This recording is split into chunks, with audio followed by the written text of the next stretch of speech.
Hello friends, স্বাগত তোমাদের সবাইকে। হাজব্যান্ডের যেহেতু অফিস ছিল একবারই রান্না করেছি। দেখো, শাক, বেগুন, আলু, পেঁয়াজ, লঙ্কা দিয়ে মশলা দিয়ে একটা চচ্চড়ি মতো করেছি। এটা অনেক দিন পরে করলাম, শাকের তরকারি।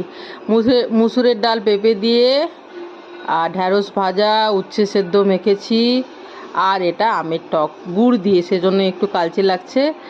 তো এই 5টা পঞ্চব্যঞ্জন রান্না করে দিলাম 9:30টার মধ্যে। হাজব্যান্ড অফিসে গেল, আর বলেই ছিল আজকে তাড়াতাড়ি ফিরবে।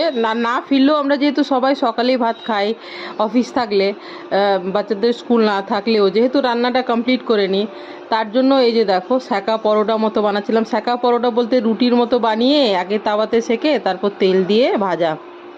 এই যে 7টা বানিয়েছিলাম, দুটো দুটো করে আমাদের, দুটো আমার, দুটো ওদের বাবার, ছোটো মেয়ের একটা। আর এই যে দেখো ছোলার ডাল, মিষ্টি কুমড়ো, আর আলু দিয়ে তরকারি। আর এই যে স্যালাড কেটেছিলাম, দেখো ক্যাপসিকাম, পেঁয়াজ, শসা, গাজর, টমেটো, লঙ্কা আর বিট লবণ দিয়ে মাখিয়ে স্যালাড করেছিলাম। এটাই হচ্ছে আমার বাড়ির মেনু।